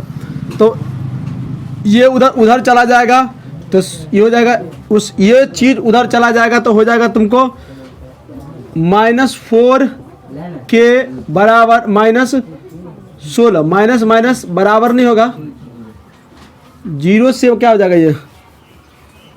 ये उधर जाएगा। अच्छा, इसको ऐसे कर लो, ज़्यादा अच्छा रहेगा। 16 बड़ा -4 के। अब ध्यान दो तुम लोग, उधर जाएगा तो प्लस हो जाएगा, तो 4 चौका 16, इधर होगा तो के का मान कितना हो जाएगा? के का मान 4 से छोटा। देखो इसका इस चिन्ह में देखो कौन होगा? ये होगा, के 4 बड़ा है ना? के बड़ा है कि 4 बड़ा है? 4 बड़ा है ना? 4 बराबर कहाँ पाए? देखो तो ये 4 बड़ा है, ऑप्शन नंबर डी हो जाएगा।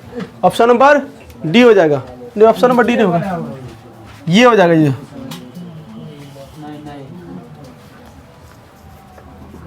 4 चौका 16, के का मान 4 से बड़ा होगा, के का मान 4 से बड़ा, के का मान 4 से बड़ा, के का मान 4 से बड़ा। ऑप्शन नंबर बी हो जाएगा। ये 4 से छोटा है, ऑप्शन नंबर बी हो जाएगा। क्या हो जाएगा? ऑप्शन नंबर बी हो जाएगा। चलिए अगला क्वेश्चन देखिए, अगला क्वेश्चन देखिए आप लोग। देखो अगला कह रहा है कि 67 नंबर क्वेश्चन कह रहा है कि द्विघात समीकरण ये दिया हुआ है, के विवेक्टर का मान क्या होगा? डी बराबर, क्या पूछा आप लोग को? डी बराबर क्या होता है? B square minus 4ac। तो यहाँ पर डी का बराबर, बी के जगह पर कितना है? 4 का स्क्वायर करेगा तो 16 हो जाएगा, -4 क्या है? 4। ए के जगह पर कितना? 2 है तो 2 गुने, और सी के जगह पर 3 है तो यहाँ पर तो हो जाएगा 16 माइनस 4 दूना 8 और 8 त्रिक कितना हो जाएगा? 8 त्रिक 24। डी बराबर निकाल रहे हैं ना हम लोग। यहाँ पर डी बराबर हो जाएगा 16 माइनस 8 त्रिक 24, घटाओ।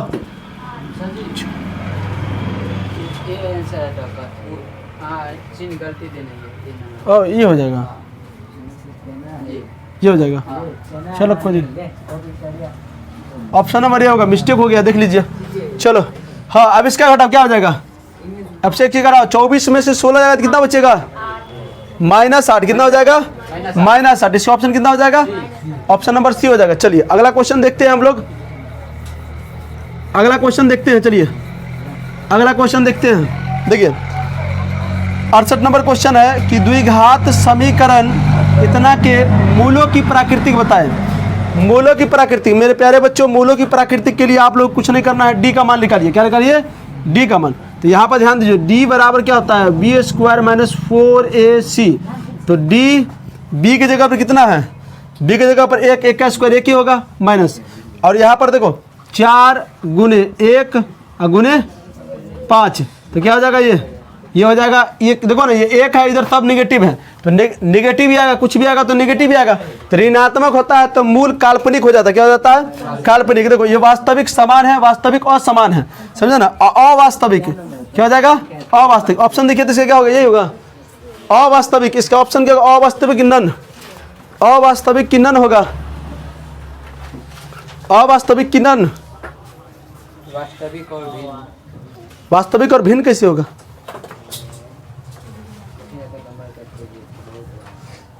अवास्तविक होगा, ऋणात्मक होगा तो अवास्तविक वास्तविक हुआ ना। चलिए सॉरी, इसमें से नन में मारिए, ठीक, नन में मारिए। चलिए अगला क्वेश्चन देखिए, अगला क्वेश्चन देखिए।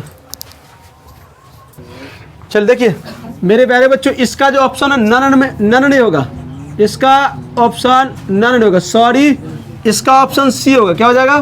सी, अवास्तविक। अवास्तविक क्या हो जाएगा? अवास्तविक में टिक लगाइएगा। अवास्तविक मूल जब ऋणात्मक से डी का मान जब ऋणात्मक हो जाता है, डी का मान जब ऋणात्मक हो जाता है तो उस स्थिति में मूल काल्पनिक हो जाता है। क्या हो जाता है? काल्पनिक। चलिए अगला क्वेश्चन देखिए। चलो ध्यान दो, सभी विद्यार्थी ध्यान दीजिए। अगला क्वेश्चन क्या है? ध्यान दो, अगला क्वेश्चन देखिए, 69 नंबर क्वेश्चन देखिए। समांतर श्रेणी -10 -6 -2 0 का कोण का सार्वंतर क्या होगा? मेरे प्यारे बच्चों, डी का हरा निकालने के लिए डी जब कभी भी ज्ञात करो, इस पद में से इस पद को घटा दो, अगला में से पिछला घटाओ तो -6, यहाँ भी माइनस है और यहाँ +10, अर्थात ये 4 आएगा। डी का मान कितना आएगा? 4, ऑप्शन नंबर बी। अगला देखिए, देखिए x प्लस, देखो अगला क्वेश्चन कह रहा है कि x प्लस, देखो x प्लस, देखिए x प्लस 2 3x और 4x प्लस 1 AP में है तो x का मान क्या होगा? ध्यान दो, x का मान क्या होता है? ये तीनों जब AP में है तो d, जब कोई श्रेणी अगर AP में रहता है तो उसका d समान होता है। तो d समान करने का मतलब होता है कि यहाँ पर से आप ध्यान दो कि d1 ज्ञात करो। d1 का मतलब क्या? आप इसको इसमें से घटाओ तो 3x माइनस x प्लस 2, इसका मान आएगा d1 का आएगा 3x माइनस x माइनस 2, तो d1 हो जाएगा यहाँ पर से 2x माइनस 2। चलिए अब d2 बराबर क्या होगा? इस पद में से इस पद को घटाइए तो यहाँ से 4x प्लस 1 माइनस 3x, तो d2 बराबर यहाँ से आ जाएगा तुमको 4x में से 3x जाएगा तो कितना बचेगा? x plus 1। अब AP में कोई चीज़ रहता है, AP में कोई चीज़ रहता है तो d क्या होता है? बराबर होता है, तो d1 बराबर d2 हो जाएगा। इसका मतलब है कि 2x माइनस 2 बराबर x प्लस 1, ये इधर आएगा वो उधर जाएगा, इधर आएगा तो 2x माइनस, देखो ना ये इधर आएगा माइनस, प्लस में माइनस आएगा तो x बचेगा इधर, और उधर जाएगा तो 3 बचेगा। x के मान कितना आ जाएगा? 3, x के मान 3, ऑप्शन नंबर 3 हो जाएगा। अगला क्वेश्चन 71, समांतर श्रेणी का 10वां पद क्या होगा? मेरे प्यारे बच्चों, यहाँ पर a का मान होगा 10 और d का मान हो जाएगा, d का मान इस 7 में से 2 जाएगा तो 5 बचेगा। 10वां पद का फॉर्मूला होता है a 10 का फॉर्मूला होता है a प्लस 9d, तो a का मान कितना हो जाएगा? 10 प्लस 9 गुने d का मान 9 पचे 45, अब 45 10 कितना हो जाएगा? 9 पचे 45 10 कितना? 55 हो जाएगा।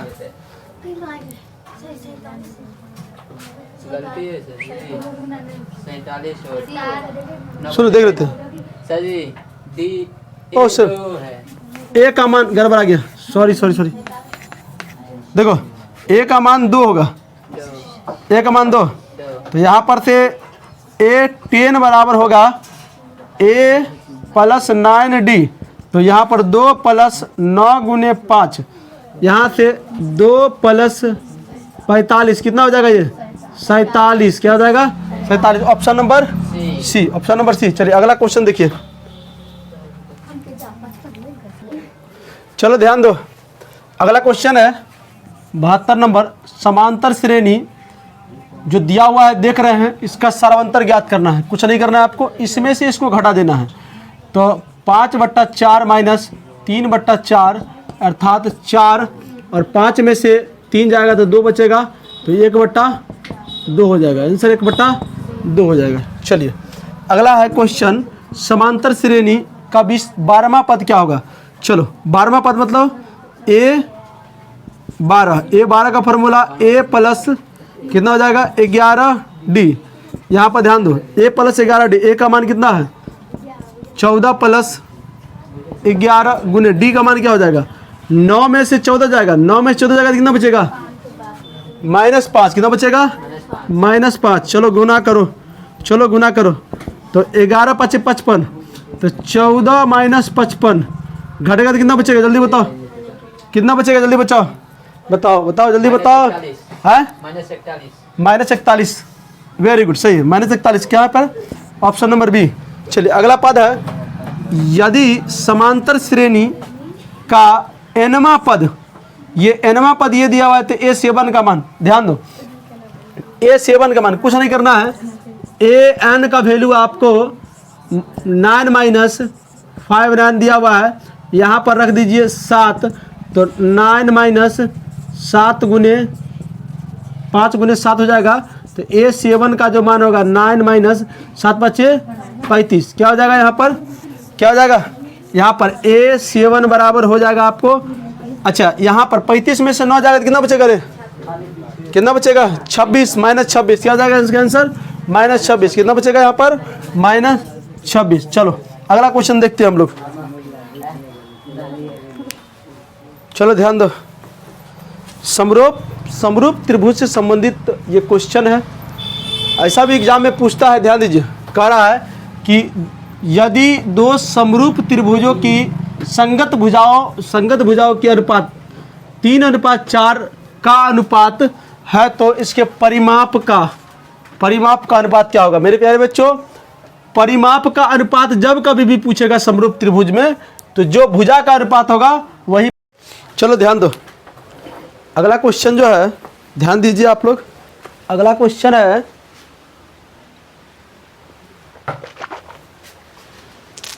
दिखाई पड़ता होगा अगला क्वेश्चन,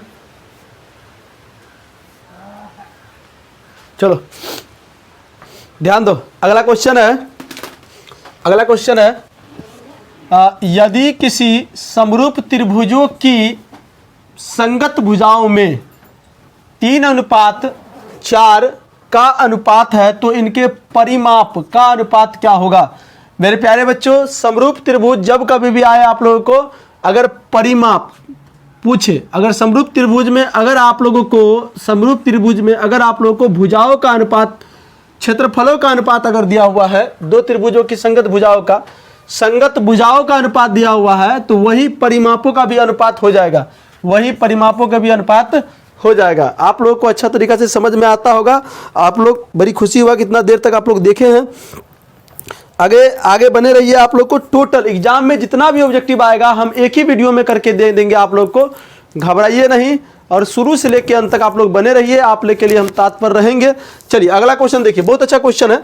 अच्छा ये वाला समझे कि नहीं समझे, अगर समरूप त्रिभुज में अगर भुजाओं का अनुपात जो दिया रहता है वही परिमापों का भी अनुपात हो जाता है, तो ऑप्शन नंबर ए हो जाएगा। चलिए अगला क्वेश्चन है 75 नंबर, ये क्वेश्चन रहेगा ही रहेगा, देख लीजिएगा और आप भी देखिए, समझे ना, बैठे हैं तो समझिए। सभी वर्ग होते हैं समरूप, सभी वर्ग समरूप होते हैं, सभी वृत्त समरूप होते हैं, समझे ना, सभी समबाहु त्रिभुज समरूप होते हैं। समझ में रहा आप लोग को, तो 75 76 बन गया। चलिए अगला है, देखिए अगला क्वेश्चन ध्यान दीजिएगा कि दो समरूप त्रिभुज के क्षेत्रफलों का अनुपात 64:121 दिया हुआ है, तो पूछ रहा है तुमको संगत भुजाओं का अनुपात क्या होगा।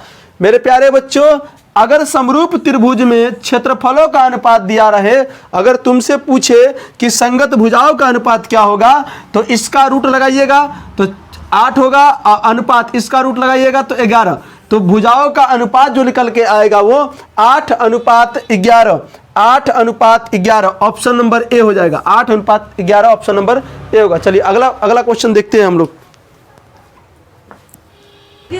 चलो ध्यान दो, देखिए अगला क्वेश्चन है, बहुत अच्छा क्वेश्चन है। देखिए कह रहा है कि एक समबाहु त्रिभुज ABC की एक भुजा 2a है, तो डबल तो हो गया है, तो ऊंचाई क्या होगा, ऊंचाई क्या होगा। देखो समबाहु त्रिभुज क्या होता है, परेशान दो। समबाहु त्रिभुज एक ऐसा त्रिभुज है जिसके तीनों भुजा बराबर होता है। क्या होता है, तीनों भुजा। आपस में बातचीत नहीं कीजिए, देखिए तीनों भुजा क्या होता है, बराबर होता है। तो ये A है, ये B है और ये C है। अब एक भुजा की मान अगर 2a दिया हुआ है, तो ये भी 2a हो जाएगा और ये भी 2a हो जाएगा। कह रहा है संगत ऊंचाई, तो ऊंचाई अगर यहाँ पर एक लंब खींचेंगे, देखो अगर समद्विबाहु त्रिभुज की किसी एक शीर्ष से लेकर किसी भुजा पर लंब डालते हो ना, तो समझ आओ भुजा को 2 बराबर भागों में बांटता है। कितने बराबर भागों में, 2 बराबर भागों में। तो ये 2a पूरा है, तो ये a और ये हो जाएगा।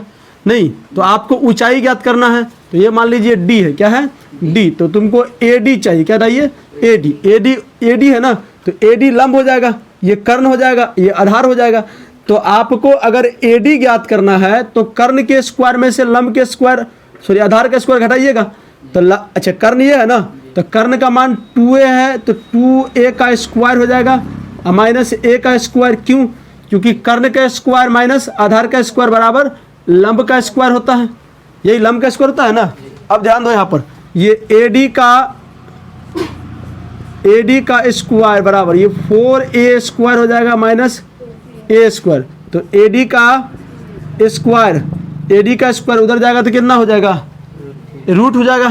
तो ये अच्छा 4a में से 1a जाएगा तो कितना 3a बचेगा, 3a स्क्वायर बचेगा, और इधर क्या हो जाएगा, रूट हो जाएगा, तो ये रूट से बाहर आएगा, तो 3 तो अंदर रहेगा और a बाहर आ जाएगा, तो 3a हो जाएगा, क्या हो जाएगा 3। ऑप्शन क्या हो जाएगा, रूट के अंदर 3 और a, ऑप्शन नंबर बी हो जाएगा। उम्मीद है कि समझ में आ गया होगा। चलिए अगला क्वेश्चन है,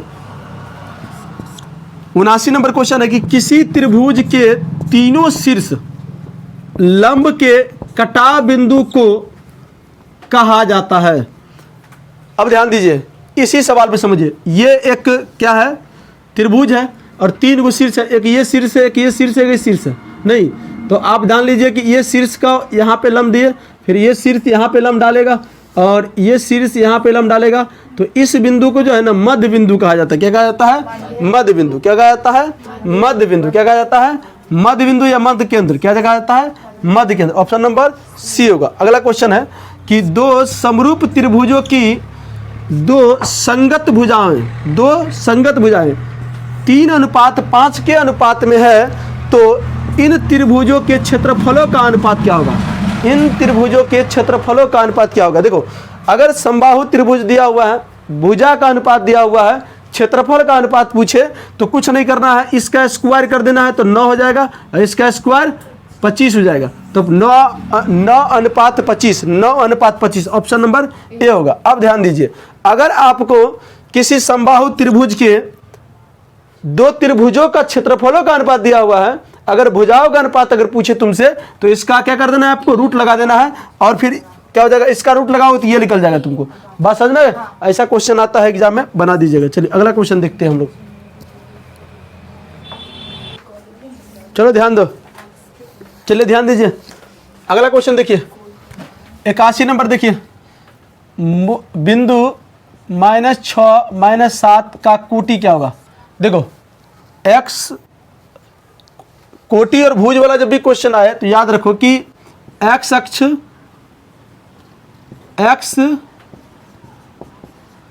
को भुज, x अक्ष को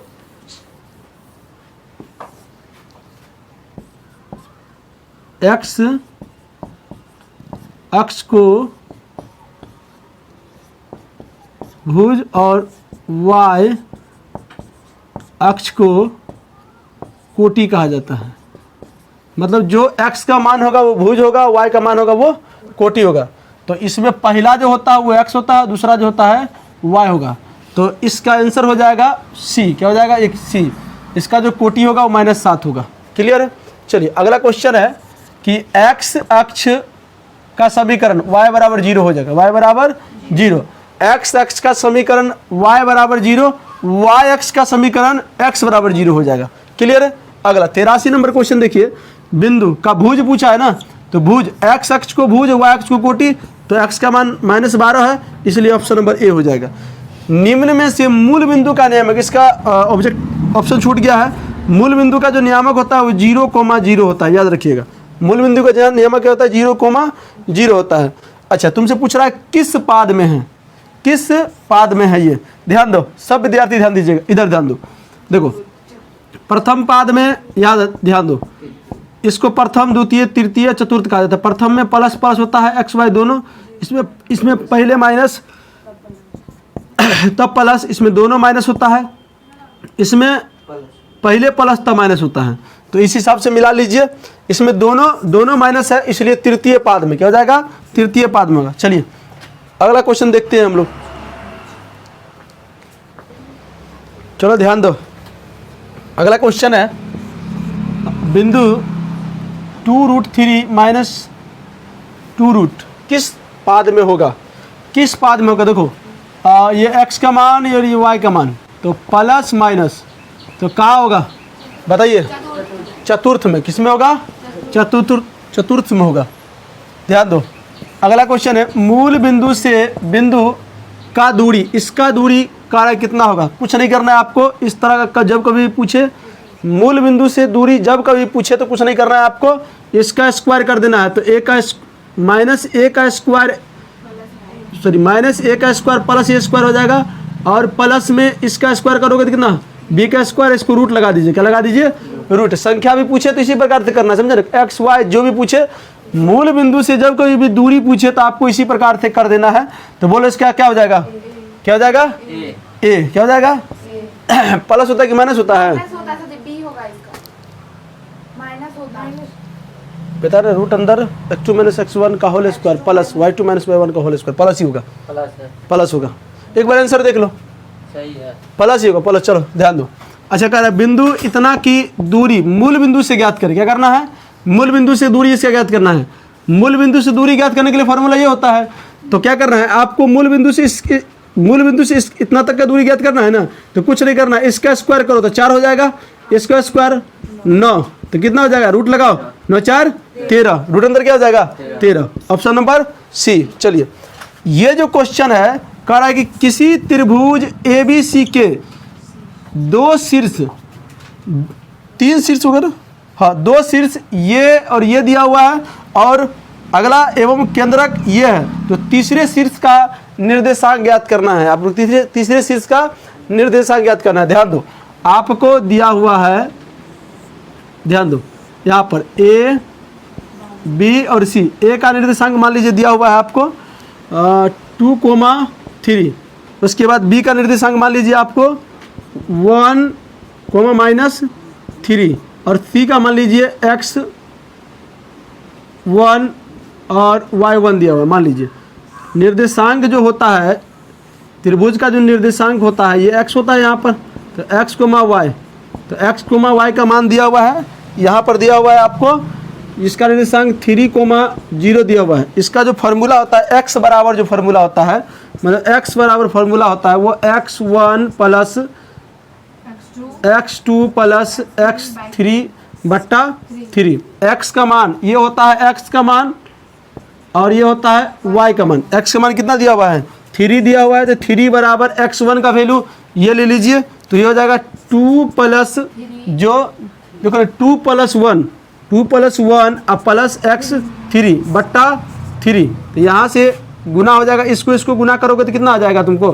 3 तिया 9, तो 9 बराबर आई कितना जोड़ेगा तो कितना हो जाएगा? 3, तो 3 x3, तो x3 का मान कितना आ जाएगा? कितना आ जाएगा? इधर आ गया तो 6 आ जाएगा। एक बार निकल गया।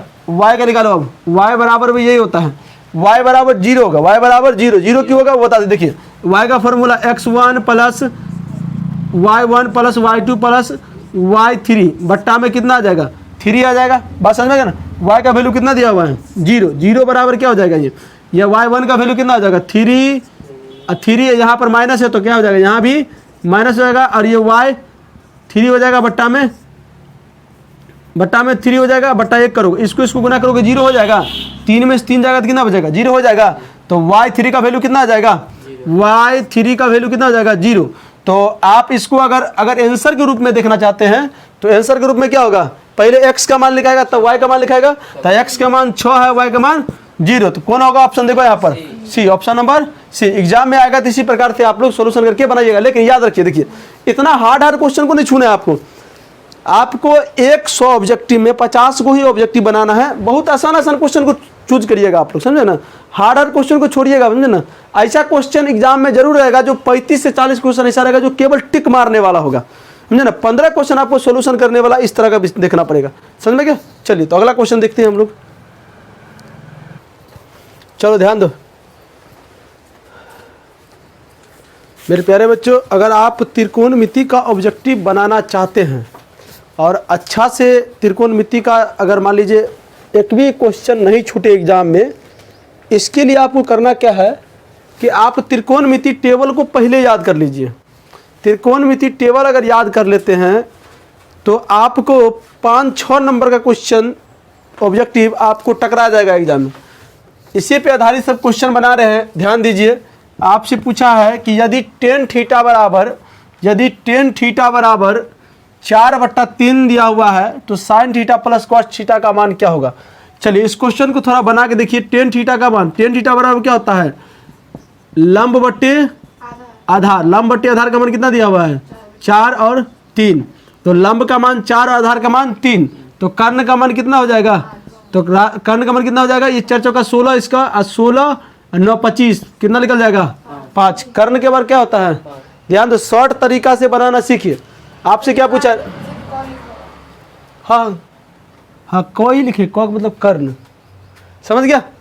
लंब 4 दिया हुआ है, आधार 3 दिया हुआ है, अब कर्ण हमको ज्ञात करना है। तो कर्ण का फॉर्मूला क्या होता है, कर्ण का स्क्वायर बराबर लंब का स्क्वायर प्लस आधार का स्क्वायर, रूट लगाओगे ना तो इसका हो जाएगा 16, इसका हो जाएगा 3, 16 ना 25, 25 का रूट कितना निकल जाएगा 5, कर्ण का मान कितना हो जाएगा 5। अब देखो साइन थीटा बराबर क्या होता है, लंब बट्टे कर्ण। तो लंब का मान कितना है 4/5, अब प्लस में कॉस थीटा का मान कितना दिया हुआ है, तो कितना दिया हुआ है, कॉस थीटा बराबर क्या होता है आधार, तो 3/5। तो यहाँ पर ध्यान दो 5 तो हो ही जाएगा, ये दोनों को जोड़ोगे तो 7/5। ऑप्शन कितना हो जाएगा 7/5, ऑप्शन सी हो जाएगा। इसी तरीके से आपको एग्जाम में बनाना है।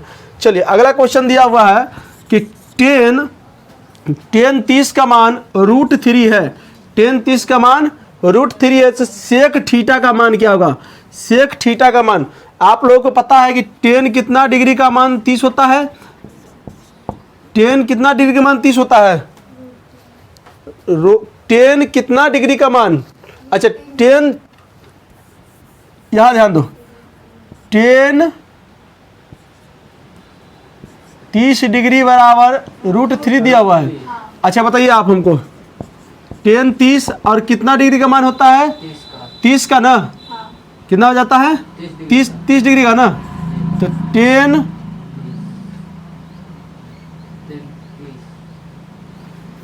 यहां से डायरेक्ट थीटा का मान कितना आ जाएगा 30 डिग्री, कितना आ जाएगा 30 डिग्री।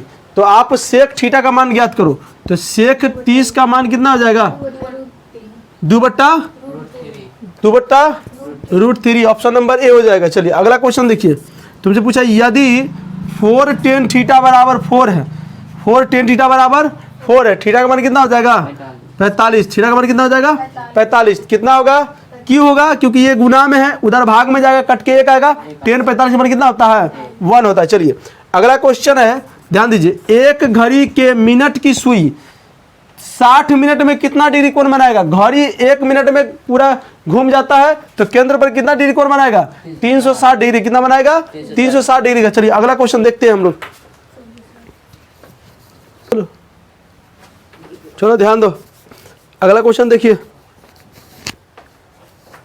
ध्यान दो, अगला क्वेश्चन है, देखो कह रहा है कि 1 - sin square theta upon cos square theta, इसका मान किसके बराबर है। ध्यान दो, कुछ नहीं है, इसका मान 2 होगा, क्या हो जाएगा 2, क्यों होगा 2, देख लीजिए।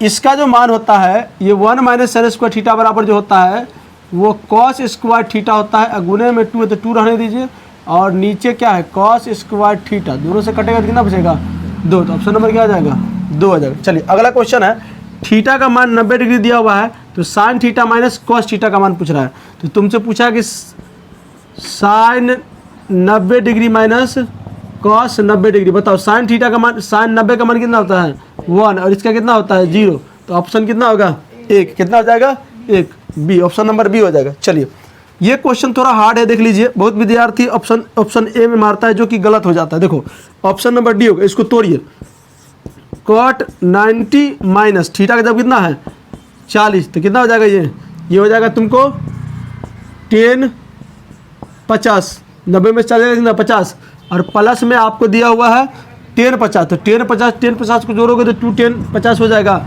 ऑप्शन नंबर डी हो जाएगा। चलिए अगला पूछता है, निम्नलिखित में से कौन इसके बराबर है। तो ये कॉसेक होता है, कॉसेक किसके उल्टा होता है 1/sin का उल्टा होता है, तो ऑप्शन नंबर कितना हो जाएगा सी, ऑप्शन नंबर सी। चलिए अगला क्वेश्चन देखते हैं, चलो ध्यान दो, अभी तक आप लोग देखे हैं इतना जितना पढ़ा है इतना क्वेश्चन अगर आप लोग अभी तक देख के जाइएगा तो 100 में 100% हम गारंटी लेते हैं कि 50 नंबर का क्वेश्चन आप बना के चला जाइएगा, 50 ऑब्जेक्टिव आप बना के चला जाइएगा। लास्ट 4 क्वेश्चन है, देख लीजिए। देखो कह रहा है कि ये ऐसा क्वेश्चन मिले कि यदि ABC किसी त्रिभुज के अंतःकोण हो तो साइन B + C/2 किसके बराबर होगा। साइन कॉस में होता है, ये छूटल है, ऑप्शन नंबर C हो जाएगा।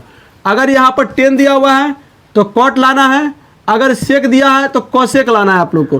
तो साइन दिया हुआ है तो कॉस और B + C तो A/2 इसका आंसर हो जाएगा। ये 8.4 में भी सिद्ध किए होंगे। चलिए अगला क्वेश्चन पूछ रहा है तुमसे कि 10 स्क्वायर 60 का मान कितना होगा। पहले आप लोग हमें बताइए कि 10 60 का मान कितना होता है। √3 और √3 देखो √3 का जब स्क्वायर करोगे तो कितना आएगा 3 आएगा। ऑप्शन नंबर कितना हो जाएगा B हो जाएगा। चलिए अब देखिए 100 नंबर जो क्वेश्चन है, 100 नंबर जो क्वेश्चन है, देखिए ये पाई का मतलब होता है 180 डिग्री और 3 से करेगा तो कितना होगा 6 18। तो cos 60 का मान कितना होता है, cos 60 का मान कितना होता है 1/2। क्या होता है वगैरह 1/2, ऑप्शन नंबर A। चलिए 101 लास्ट क्वेश्चन है हमारे प्यारे बच्चों।